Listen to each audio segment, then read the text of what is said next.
la idea es tener una guía porque el tema económico es muy amplio eh, y una guía con temas que yo creo que son de alto interés y ver el camino que hemos recorrido eh, y más o menos caracterizar a nuestro entorno productivo y lo que se desprende de la economía que tenemos hoy en Chile. Eh, y en ese sentido, caracterizar primero cómo se produce en Chile y segundo, ver cuáles son las relaciones de propiedad que hay detrás. O sea, es ver la producción desde un enfoque de economía política, ¿sí? Y si vemos nuestra matriz productiva, esta se caracteriza más o menos que el grueso del valor agregado que se genera en la economía está centrado en las ramas de actividad que producen servicios, ¿sí? Entonces somos una economía que se caracteriza por generar mucho empleo en el ámbito de los servicios. Y un 40% de la producción está centrada en la producción de tangibles, de bienes, ¿sí? Y la mayor parte de estos bienes que se producen en el país son productos que en esencia son primarios y por lo tanto se desprende de ello una baja función transformadora. ¿Qué es lo que producimos? Concentrados de minerales. Tenemos dentro de la industria manufacturera, el grueso está explicado por alimentos para el consumo humano, harina y aceite de pescado y celulosa, a lo que se le agrega la construcción y la producción de electricidad, ¿sí? Y ese es el ámbito en el cual tenemos concentrada la mayor producción de bienes manufacturados o transformados. Por lo tanto, esto ya marca ciertas características y por eso somos parte de lo que se denomina una economía extractivista, ¿sí? Porque tenemos una industria minera que representa aproximadamente 15% del PIB por sí sola, pero si le agregamos los colgajos que están en los servicios, dentro de los servicios que demandan las empresas, servicios más bien técnicos, de servicios contables, de servicios de ingeniería, de servicios computacionales, bueno, la industria minera pasa a representar más del 20% del PIB del país. Entonces, por eso se nos denomina industria, es un país caracterizado por una economía extractivista. Hay un sinnúmero de actividades que dependen directa o indirectamente del quehacer de la minería en Chile y no hemos podido despegarnos y generar una matriz productiva que sea más heterogénea. Ampliamos la cobertura del aprovechamiento de los recursos naturales y nos quedamos en la primera fase de la industrialización, que tiene que ver con transformar a una parte de esos productos en productos exportables, ¿sí? Pero no hemos ido más allá. Tenemos ahí un problema grande y que tiene su explicación en las tasas de ganancia que son anormales y que se generan en torno a esta economía extractivista. Y el capital local tiene una vida relativamente tranquila, con una tasa de ganancia bastante alta, que no tiene incentivos para ir a buscar industrias con capital de riesgo que sean, obviamente, más difícil la competitividad en los mercados internacionales y, por supuesto, que requiere de una relación bastante más amalgamada con el factor complementario del trabajo, porque necesitaría de capacidades productivas mayores y por lo tanto compensaciones que también serían mayores. Y donde el éxito empresarial no va a depender de la renta básica que provee un recurso natural, sino que va a proveer de la capacidad de transformación y de la capacidad de innovación que tengan esas industrias. Y el capital nacional ha sido reacio a eso, y los capitales extranjeros que han llegado a Chile vienen justamente buscando las rentas anormales, y las rentas anormales se concentran en los mercados que funcionan mal, ¿sí? Y ahí entonces pasamos a la producción de servicios, que en Chile se caracteriza por estructuras oligopólicas que operan en estos mercados y que también generan rentas extraordinarias importantes y se las han arreglado para tener un Estado que no tiene muchas capacidades reguladoras. Vamos a ejemplo, en el retail, ¿sí? Retail son todas las grandes tiendas. Tenemos 3 grandes tiendas que dominan las ventas del comercio, ¿sí? Y este modelo es nacional ya. De Arica a Magallanes tenemos prácticamente las mismas 3 tiendas que dominan las ventas del comercio a nivel nacional. En el caso de la farmacia, lo mismo, ¿sí? Tenemos 3 cadenas que dominan las ventas de medicamentos y además están cada vez más integradas con laboratorios, ¿sí? O sea, la falta de competencia y la dificultad para regularla ha sido manifiesta a lo largo del tiempo, ¿sí? Hemos tenido ahí casos de colusión, además que finalmente no se han resuelto de la mejor forma.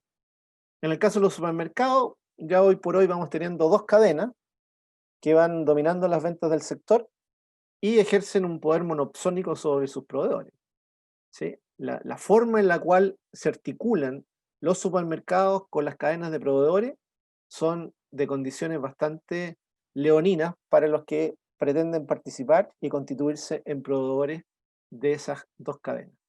En el caso de la banca, 4 bancos concentran 90% de la intermediación financiera, incluido entre esos 4 bancos el Banco Estado, ¿sí? Entonces todo esto nos va configurando una economía que es eminentemente rentista, ¿ya?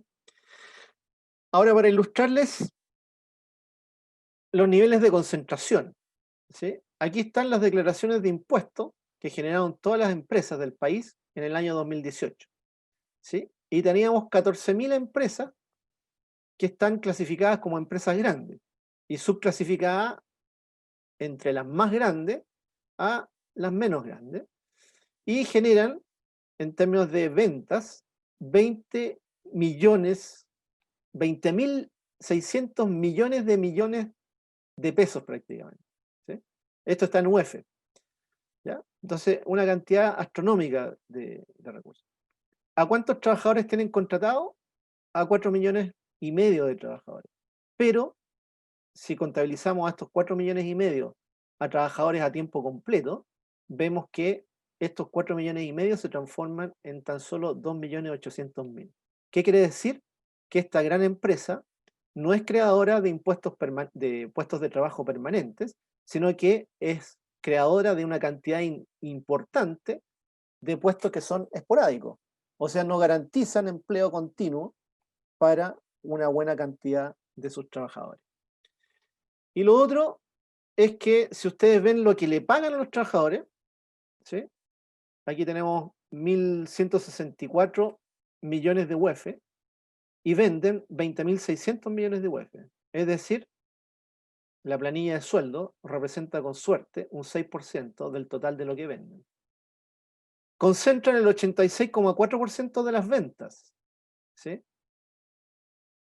Desde el punto de vista de lo que le pagan a los trabajadores, concentran el 58% de la planilla a nivel nacional. Y desde el punto de vista de los empleos permanentes que proveen el 49% del empleo permanente. ¿Cuánto pagan en promedio? Pagan en promedio sueldos mensuales de 1 millón de pesos. Pero con grandes diferencias. Ustedes ven, las grandes empresas pagan sueldos promedio de 1.237.000, pero el rubro más pequeño dentro de las grandes tiene una diferencia bastante grande, 773.000 pesos. Después aparecen las medianas. Las medianas tenemos el doble de número de empresas, 28.600 empresas aproximadamente, pero que venden prácticamente la 20ª parte de lo que venden las grandes empresas.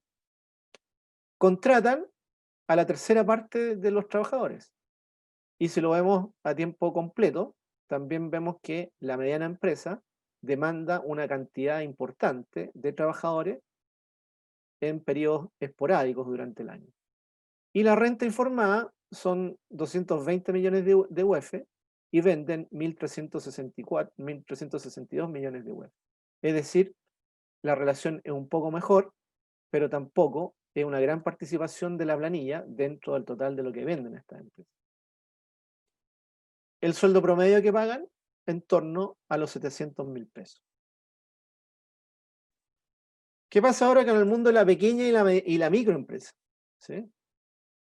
Dentro de las pequeñas empresas activas tenemos 200.000 empresas que venden 1.500 millones de UF aproximadamente y tienen contratado a 2 millones de trabajadores, que a tiempo completo significa 1.100.000 trabajadores. Es decir, tienen prácticamente el 20% del empleo, pero concentran el 6% de las rentas. Y su sueldo promedio baja a 600.000 pesos. Y después la microempresa, y vean ustedes los tamaños, ¿sí? La cantidad de trabajadores contratados es bastante pequeña. Entonces, si observamos la cantidad promedio de trabajadores, incluso en la lámina anterior, ¿sí? Ya estamos hablando en el tramo de la mediana empresa, en el más pequeño, estamos hablando de empresas que tienen menos de 22 trabajadores contratados, varias de ellas, en promedio, ¿sí? Por lo tanto, el mundo sindical queda bastante difícil de instalarse en lo que no sean las grandes empresas, ¿sí? En el mundo de la mediana, los sindicatos son prácticamente inexistentes. En el mundo de la pequeña, no hay capacidades. Por lo tanto, la relación laboral que se da en las pequeñas empresas es bastante informal en muchos de los casos. Y finalmente la microempresa, que es una organización industrial que cobija al trabajo familiar, ¿sí? Ahí tenemos que no son grandes proveedoras de empleo, prácticamente por cada empresa tenemos menos de un trabajador a tiempo completo contratado, ¿sí? Entonces son claramente empresas que tienen una configuración muy familiar. Y eso nos lleva a que finalmente tenemos en el rubro la microempresa formal, insisto en eso, se generan rentas ahí asociadas al trabajo contratado que están en torno a los 565.000 pesos mensuales.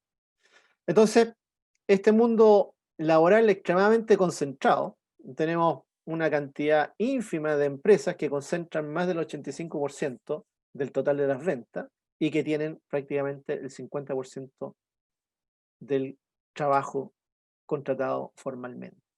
¿Y qué es lo que le queda al resto? Le queda prácticamente un 15% de ventas que van a financiar los sueldos de prácticamente el 50% restante. Y eso obviamente genera poco espacio de crecimiento para los trabajadores, porque además tenemos una estructura de mercado en la cual estas pequeñas y microempresas participan de forma parasitaria a los espacios que van dejando las grandes empresas, ¿sí? Las cadenas de supermercados han desplazado mucho negocio de barrio. Prácticamente los supermercados están presentes en todos los barrios de las grandes ciudades. Lo mismo ha pasado con el retail. Tenemos que los centros comerciales han proliferado y prácticamente en todos los centros comunales tenemos un elemento centralista donde está distribuido el espacio de tal forma que el modelo de retail, el 3x3, está presente prácticamente en todo el territorio de de las grandes ciudades urbanas del país. Y eso ha desplazado y ha arrinconado a los negocios más pequeños y los micronegocios. Y así en todos los rubros en los cuales se pueden desarrollar emprendimientos de menor tamaño, ¿sí? Entonces, el Estado de Chile en ese sentido no ha privilegiado, como lo hacen otras economías, de que efectivamente tengamos un espacio económico del cual puedan participar las pequeñas y las microempresas. Siempre las pequeñas y las microempresas son la excusa de la política económica, pero finalmente no se han hecho cargo de este problema agudo y creciente de la fuerte concentración que hay en la economía chilena y que deja muy poco espacio para que el pequeño y el microemprendimiento generen un desarrollo productivo que permita generar rentas mejores y por esa vía tener una distribución del ingreso que desde el mercado productivo primario sea mejor. Entonces, ¿qué es lo que nos ha pasado con este modelo productivo que ha venido exacerbándose en los últimos 20 años? Tenemos que la tasa de participación en el mercado laboral es muy baja. De hecho, es la más baja de América Latina. La tasa de participación, en el caso de los hombres, llega a un 70%. Y en el caso de las mujeres, antes de la crisis, estaba llegando al 50%. O sea, la tasa de participación promedio es de un 60%. ¿Sí? ¿Qué es la tasa de participación? Es de las personas que están en edad de trabajar, aquellas que participan activamente del mercado laboral, ya sea estando ocupados a tiempo completo o a tiempo parcial, o en proceso de búsqueda de un trabajo. Eso es lo que, ese porcentaje es el que está aquí representado. ¿Sí? Entonces, nos está diciendo que prácticamente un 40% de las personas que tienen edad para trabajar no participan del mercado laboral. Y dentro de, de estas tasas de participación, el trabajo asalariado no supera el 60% de la ocupación total. O sea, lo que veíamos anteriormente, las fuentes de empleo formal no dan cuenta sino que del 60% de la ocupación total. ¿Sí? Y la informalidad, entonces, se ha ido desarrollando e instalando en forma creciente en sectores de muy baja productividad y con rentas que son bajas y poco dinámicas. ¿Sí? Es decir, son rentas que a lo largo del tiempo se han ido reduciendo aún más. Pero la informalidad sigue creciendo, o sea, hay una dicotomía acá en que aunque las rentas siguen bajando a lo largo del tiempo, la informalidad sigue creciendo. Y eso está más bien en la incapacidad entonces que tiene nuestro mercado laboral de absorber trabajo calificado, bueno, y cada vez más es difícil absorber el trabajo no calificado. ¿Sí? Además tenemos fuerte inestabilidad en el empleo formal. ¿Sí? Una prueba de ello es lo que hemos visto ahora, producto del retiro del 10%, la enorme cantidad de gente que tiene grandes lagunas previsionales y que por lo tanto tienen pocos capitales acumulados. O sea, teníamos prácticamente, o sea, hay 10 millones y medio de afiliados al sistema de AFP, pero con capitales muy bajos. Y eso quiere decir que hay una fuerte inestabilidad entonces en el empleo formal. ¿Sí? Hay grandes lagunas. La gente está haciendo un switch entre un trabajo formal y periodos en los cuales está obligada a pasar por trabajo de carácter más bien informal. ¿Sí? Y eso obviamente va generando cada vez más dificultades en proveer ingresos suficientes para tener un nivel de bienestar adecuado. Y como ustedes podían ver, hay una baja sindicalización por la atomización en la organización industrial. ¿Sí? Tenemos pocas empresas que tengan un número suficiente para cobijar a sindicatos. Y además tenemos que el sindicalismo está muy atomizado.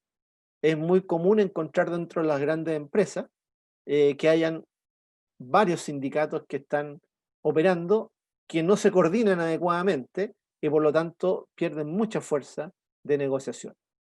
Y como veíamos, dado que nuestra constitución no permite la negociación ramal, ¿qué significa eso?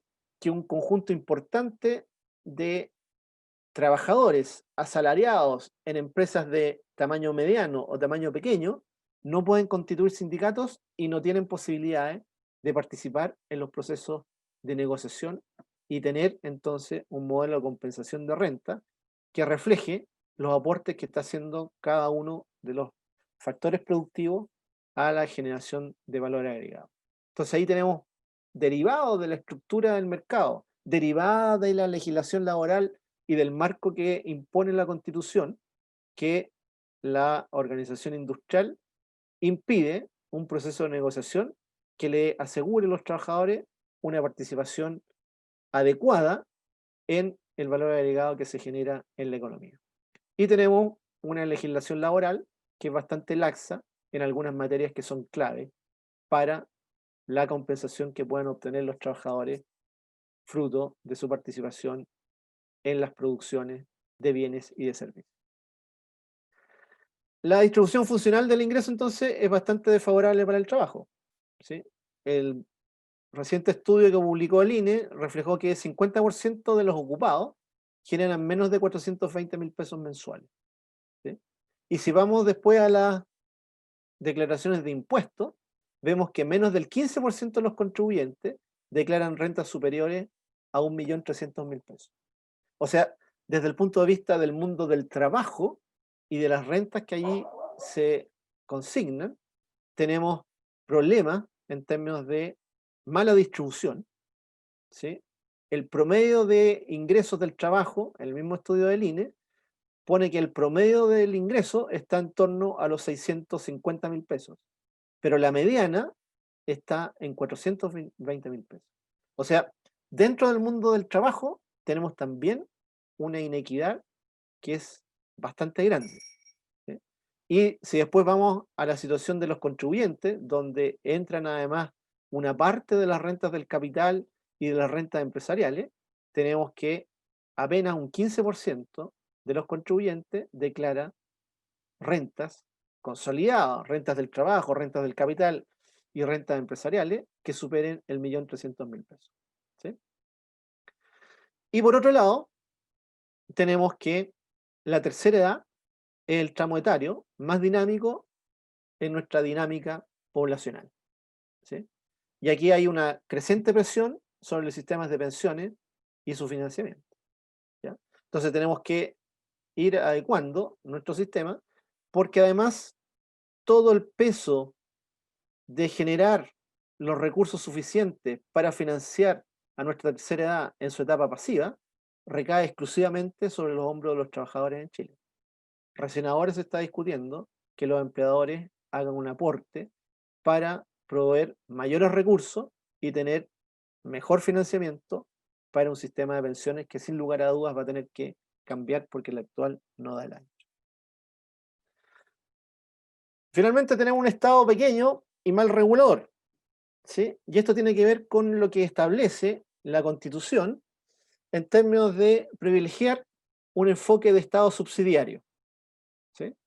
Entonces, el Estado subsidiario, entendido en la Constitución chilena, parte de un prejuicio donde la intervención del Estado se considera que genera más mal que bien, y en el caso donde funciona el Estado, lo hace peor que los privados, ¿sí? Ese es el prejuicio, el pecado original que tiene la Constitución del 80, y eso obviamente se refleja en que tenemos un Estado que es pequeño, y al ser el Estado pequeño, tiene bajas atribuciones y malas herramientas para regular bien. La carga tributaria en Chile es menor al 20%, y la progresividad de los impuestos no funciona, ¿sí? Tenemos que, en el caso de Chile, más de la mitad de los impuestos provienen de impuestos al consumo, ¿sí? Donde el IVA es uno de los importantes, pero tenemos impuestos adicionales a los alcoholes, impuestos a los cigarrillos, impuestos a los combustibles, y la mayor parte de esos impuestos recaen sobre el consumo. Y el otro 50% serían impuestos a la renta, ¿sí? Donde la progresividad no funciona porque tenemos que los altos ingresos no pagan todo lo que debieran pagar en función de cómo está estructurado el sistema tributario. Y por otro lado, tenemos que las cotizaciones sociales fueron privatizadas, ¿sí? Una buena parte de las cotizaciones para pensiones van hacia el sector privado, quedan en cuentas individuales donde el Estado no puede hacerlo, pero dramáticamente el mayor pagador de pensiones en el país es el Estado, que tiene que pagar pensiones básicas solidarias porque el sistema de AFP no logra generar un monto de pensión suficiente, o bien tiene que pagar aportes previsionales solidarios para complementar esas malas pensiones que paga el sistema privado.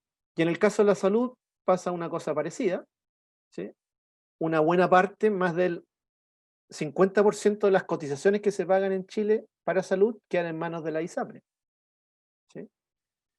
Y obviamente ninguno de esos recursos va a financiar salud pública. Y esto obviamente tiene un efecto muy pernicioso sobre un Estado que pueda garantizar derechos sociales si las contribuciones sociales fueron privatizadas. Entonces ahí la Constitución tendrá que ver nuevamente cómo el Estado logra retomar control de estos fenómenos.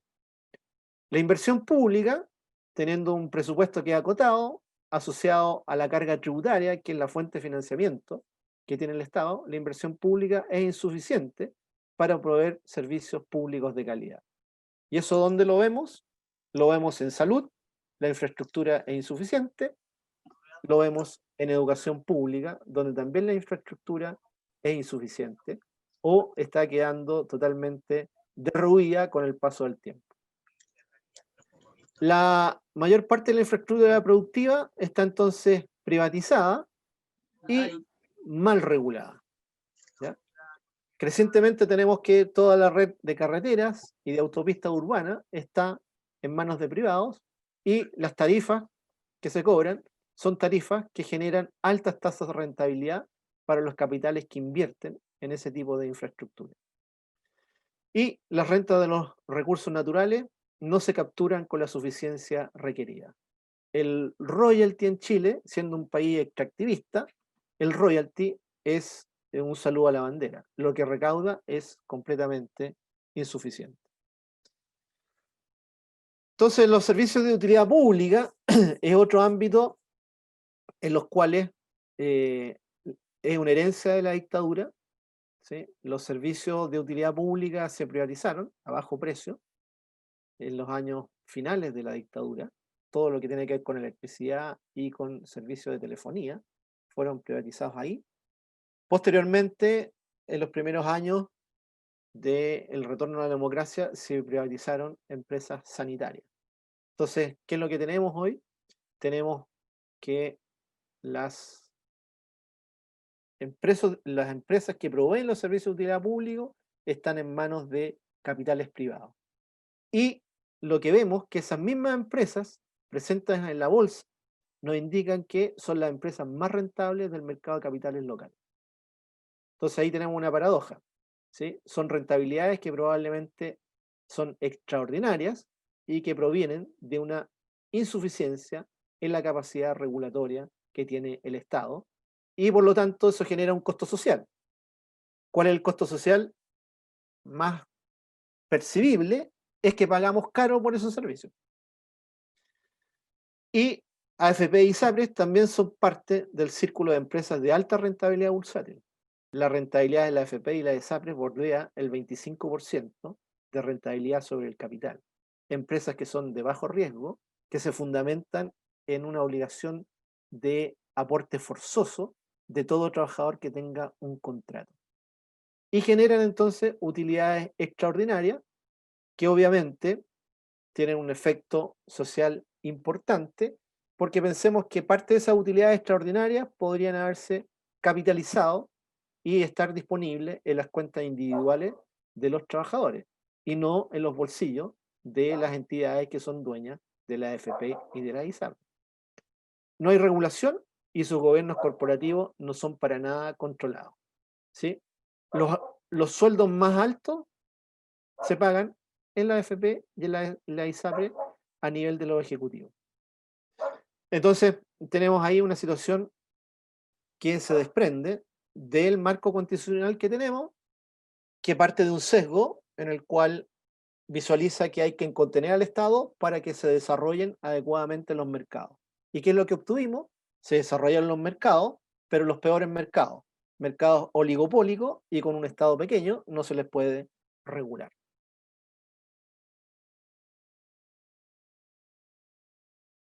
Entonces, eso desde el punto de vista de algunos elementos clave de caracterización de nuestro modelo económico. Y entonces, el desafío es generar en la hoja en blanco y en la nueva constitución una visión de Estado que sea distinta a la que está plasmada en la constitución actual. ¿sí? El Estado subsidiario, el que dio paso a un proceso de retirada del Estado de ámbitos que son muy sensibles para el bienestar y el desarrollo de las personas y de las familias. Y por lo tanto ha dejado un Estado que dispone de pocos recursos, parte de los recursos que debieran ser de uso público y de administración con criterios más bien solidarios y de proveer bienestar a determinados segmentos de la población en educación, en salud y en previsión, están generando rentas económicas que hacen que esos recursos se pierden y no quedan disponibles para el fin social para el cual se supone que debiera organizar el Estado la forma de hacer las cosas mejor. Y finalmente tenemos un Estado que no logra regular mercados. Y el abuso que sufren los hogares chilenos por precios caros en prácticamente todos los mercados esenciales, alimenticios, de medicamentos y de servicios básicos, ¿sí? Nos está afectando a todos y esto ha sido creciente. Recordemos que las tarifas de las empresas siempre se regulan y se definen en términos de incrementales reales, o sea, la inflación más un poquito más. Por lo tanto, todo el sistema tiene que ser revisado en profundidad y proveer al Estado de mejores herramientas para que pueda hacer mejor su trabajo. Y quitarle muchas cortapisas que están establecidas en el marco constitucional que lo regula, de modo que el Estado pueda enfrentar formas de actuar y de insertarse en la economía que sean más flexibles y que obviamente apunten a lograr un mejor bienestar para todas las familias y los hogares de Chile.